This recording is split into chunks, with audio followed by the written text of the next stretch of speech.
वर्णिवेशरमणीय दर्शनम मंदहासरुचिराननाम्बुजं पूजितं सुरुनरोत्तमैर्मुदा धर्मनन्दनमहं विचिन्तये।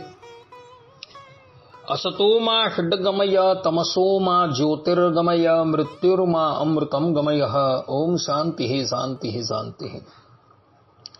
अस्मद्गुरु समारंभां नाथयामुनमध्यमां लक्ष्मीवल्लभपर्यन्तां वंदे गुरु परंपरा। આજની જ્ઞાન સભાની અંદર પધારનારા બધા જ ભગવદ ભક્તોને વેદાંતાચાર્ય, પુરાણ ઇતિહાસાચાર્ય, એમએ ફિલોસોફી શાસ્ત્રી રાકેશભાઈના હેતપૂર્વક જય સ્વામિનારાયણ. ભક્તો, આજની આ જ્ઞાન સભાની અંદર આપણે બધા વિશિષ્ટાદ્વૈતીઓ જીવન મુક્તિને નહીં પરંતુ દેહાવસાન પછી મુક્તિને માને છે, આ વિષય પર થોડી વાત શ્રવણ કરશું. તો બધા જ શ્રોતાગણો આ પ્રવચન એકાગ્ર મને કરીને શ્રવણ કરે અને એને આત્મસાત કરી લે. તો ભગવાન સ્વામિનારાયણ શિક્ષાપત્રીના 121મા શ્લોકની અંદર કહે છે કે મતમ વિશિષ્ટાદ્વૈતમ મેં ગોલોકો ધામ ચેપ્સિતમ તત્ર બ્રહ્માત્મના કૃષ્ણ સેવા મુક્તિશ્ચ ગમ્યતા. અર્થાત કે અમારો જે મત તે વિશિષ્ટાદ્વૈત છે એમ જાણવું, અને અમને પ્રિય એવું જે ધામ તે ગોલોક છે એમ જાણવું, અને તે ધામને વિશે બ્રહ્મરૂપે કરીને જે શ્રી કૃષ્ણ ભગવાનની સેવા કરવી તે અમે મુક્તિ માની છે એમ જાણવું. આ પ્રમાણે ભગવાન સ્વામિનારાયણે અહીં સ્પષ્ટ રૂપે જેઓ જીવતા જ મુક્તિ માને છે તેનું ખંડન કરેલું છે અને પોતાનો સિદ્ધાંત એવો સ્થાપિત કરેલો છે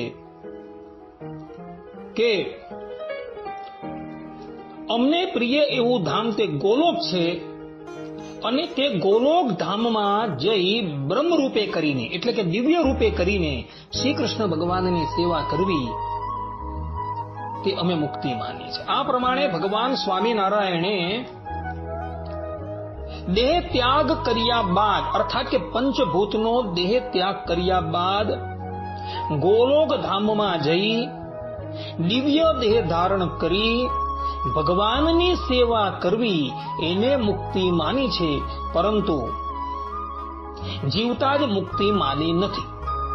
આ પ્રમાણે આ શ્લોકની અંદર ભગવાન સ્વામિનારાયણે જીવન મુક્તિનું ખંડન કરેલું છે.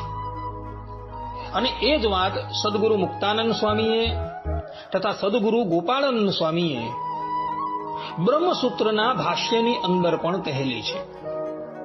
જેમ કે સદગુરુ મુક્તાનંદ સ્વામીએ બ્રહ્મસૂત્ર પર બ્રહ્મસૂત્ર ભાષ્ય રત્નની રચના કરી છે, અને સદગુરુ ગોપાળાનંદ સ્વામીએ બ્રહ્મસૂત્ર પર સૂત્રાર્થ દીપિકા નામના ભાષ્યની રચના કરેલી છે. તો એ ભાષ્યના ચતુર્થ અધ્યાયના પ્રથમ પાદના 19મા સૂત્રમાં મુક્તાનંદ સ્વામી અને ગોપાળાનંદ સ્વામી બંને જણા જીવન મુક્તિનો નિષેધ કરે છે. ત્યાં સૂત્ર છે કે ભોગે ન તો ઇતરે ક્ષપયિત્વાથ સંપદ્યતે. અર્થાત કે બીજા એટલે કે ફળવા માંડેલા પુણ્ય અને પાપનો તો ભોગવીને નાશ કરી પછી બ્રહ્મને પામે છે, અર્થાત કે મુક્તિને પામે છે. સૂત્રની વ્યાખ્યા કરતા મુક્તાનંદ સ્વામી કહે છે કે ઇતરે આરબ્ધ ફલે પુણ્ય પાપે કર્મણી તત્ફલ ભોગેન ક્ષપયિત્વા અથ તત્ફલ ભોગ સમાપ્ત્યંતરમ બ્રહ્મ વિદ્યાવાન પુરુષ બ્રહ્મ સંપદ્યતે પ્રાપ્નોતિ. અર્થાત કે જેઓએ પોતાનું ફળ આપવાનું કાર્ય શરૂ કરી દીધું હોય તેવા પુણ્ય કર્મ અને પાપ કર્મને તેના ફળ ભોગથી ખપાવી દઈને પછી તેના ફળ ભોગની સમાપ્તિ થઈ રહે એટલે બ્રહ્મ વિદ્યાવાળો પુરુષ બ્રહ્મને પામે છે. જેઓએ પોતાનું ફળ આપવાનો આરંભ કરી દીધો હોય છે તેવા પુણ્ય પાપ જો એક શરીરમાં ભોગવવા લાયક ફળવાળા હોય છે તો તે એક જ શરીરના અંતથી અધિકારની સમાપ્તિ થઈ જતા બ્રહ્મજ્ઞાની બ્રહ્મને પામે છે. આ પ્રમાણે મુક્તાનંદ સ્વામીએ અહીં સ્પષ્ટ રૂપે એવું કહી દીધેલું છે કે જીવાત્મા પોતાનો દેહ પૂર્ણ કર્યા બાદ મુક્ત થાય છે, પરંતુ છતે દેહે ક્યારેય પણ મુક્તિનો લાભ પ્રાપ્ત કરી શકતો નથી. સદગુરુ ગોપાળાનંદ સ્વામી બ્રહ્મસૂત્રની સૂત્રાર્થ દીપિકાના ભાષ્યની અંદર પણ આ જ વાતનું સમર્થન કરતા કહે છે કે ये प्रारब्ध कार्ये ते भोगेन क्षपयित्वा अथ ब्रह्म संपत्त्यते ब्रह्म प्राप्नोति. अर्थात કે પ્રારબ્ધ ફળ ભોગવાઈ જાય ત્યારે તે જ્ઞાની પુરુષ બ્રહ્મ વિદ્યાને પ્રભાવે મુક્તિને પામે છે. આ પ્રમાણે સદગુરુ ગોપાળાનંદ સ્વામીએ પણ અહીં બ્રહ્મસૂત્રના ભાષ્યમાં જીવન મુક્તિનો નિષેધ કરેલો છે અને એવું કહેલું છે કે જ્ઞાની જન અર્થાત કે ભગવાનનો ભક્ત જે છે એ પોતાનો પ્રારબ્ધ પૂર્ણ કર્યા બાદ ભગવાનની કૃપાથી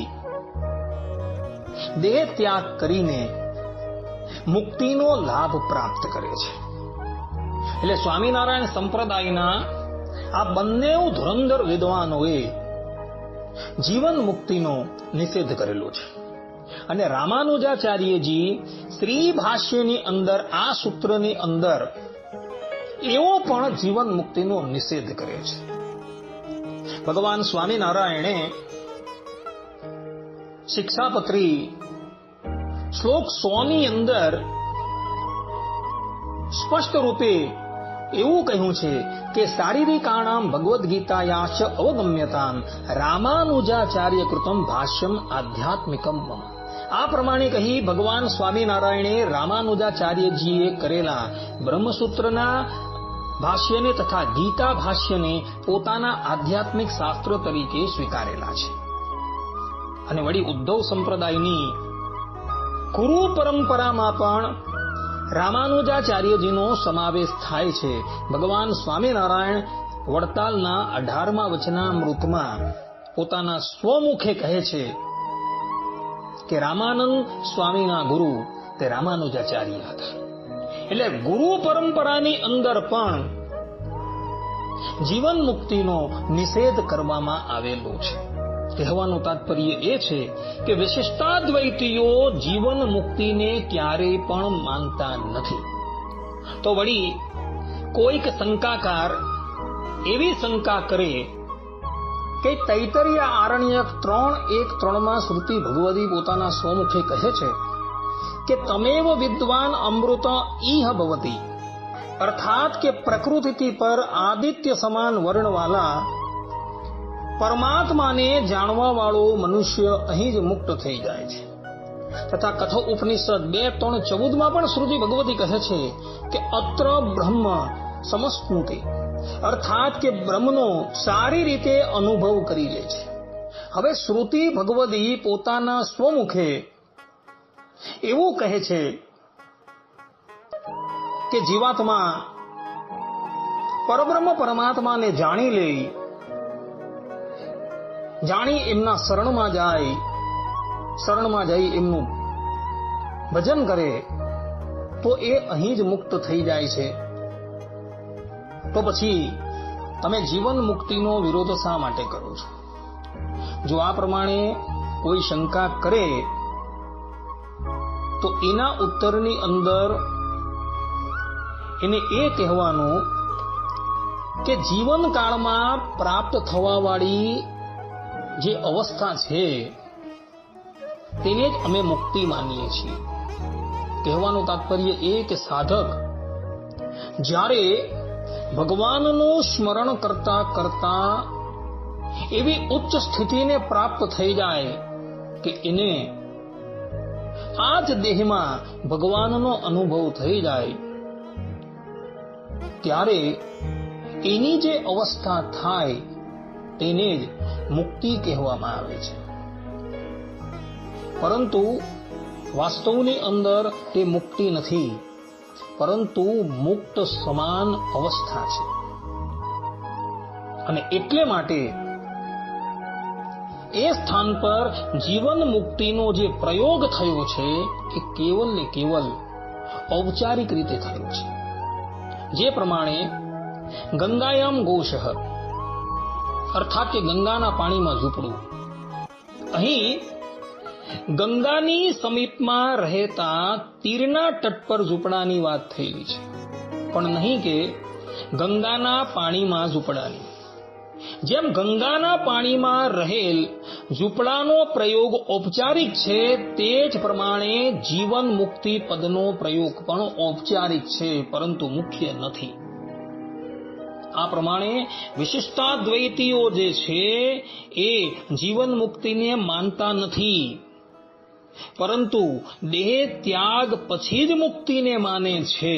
અને જે સ્થાન પર જીવન મુક્તિની વાત થયેલી છે એ કેવલ ઔપચારિક રીતે થયેલી છે, પરંતુ મુખ્ય રૂપે થયેલી નથી. આ વાત જે છે એ બધાએ આત્મસાત કરવાની છે. તો વળી કોઈક ભગવાન સ્વામિનારાયણના વચનોને લાવી એવું પ્રતિપાદન કરવા જાય કે ભગવાન સ્વામિનારાયણ ગધડા મધ્યના 48મા વચનામૃતમાં કહે છે કે આવી રીતે એને ભગવાનની મૂર્તિનું ચિંતન છે, માટે એ સાધુને તો ઉઠીને સાષ્ટાંગ દંડવત પ્રણામ કરીએ. અને જેને આવી રીતે અંતકરણમાં ભગવાનનું ચિંતન થતું હોય ને એવી વાસનાએ યુક્ત જો દેહ મૂકે તો તેને ફરીને ગર્ભવાસમાં જવું પડે જ નહીં. અને એવી રીતે ભગવાનનું ચિંતન કરતા જીવતો હોય તો પણ એ પરમ પદને જ પામ્યો છે.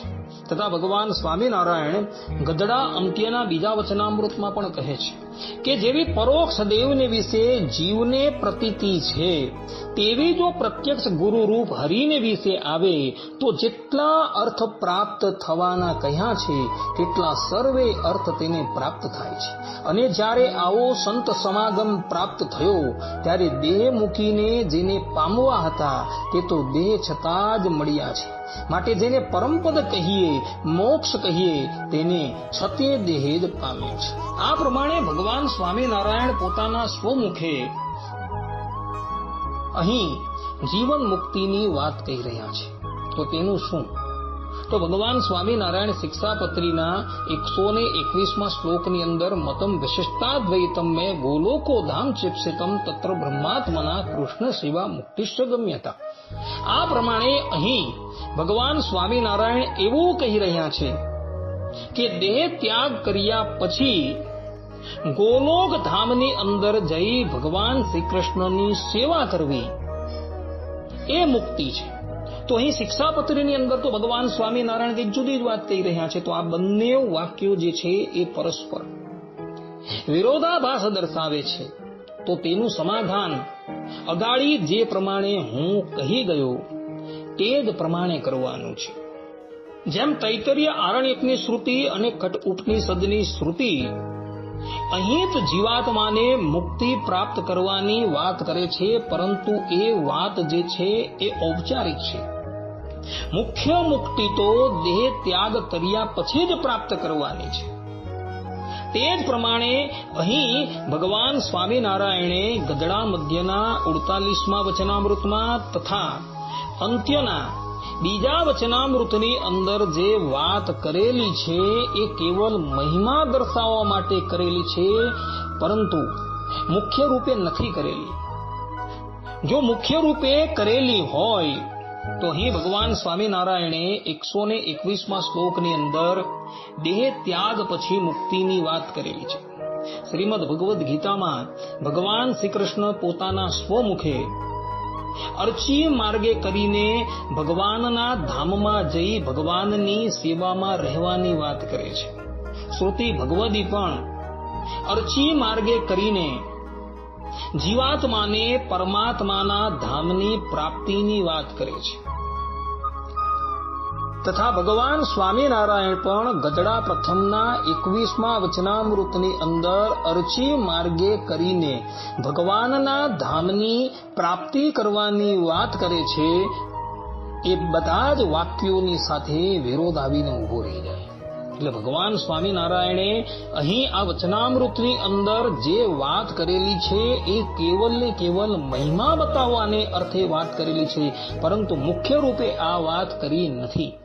અને જો મુખ્ય રૂપે ભગવાને વાત કરી હોય તો ભગવાન સ્વામિનારાયણના જ ગઢડા પ્રથમના 21મા વચનામૃતની સાથે એ વાક્યોનો વિરોધ આવે તથા શિક્ષાપત્રીના 121મા શ્લોકની સાથે વિરોધ આવે. માટે ભક્તો, વિશિષ્ટાદ્વૈતવાદીઓ ક્યારેય પણ જીવતા છતાં મુક્તિ સ્વીકારતા નથી.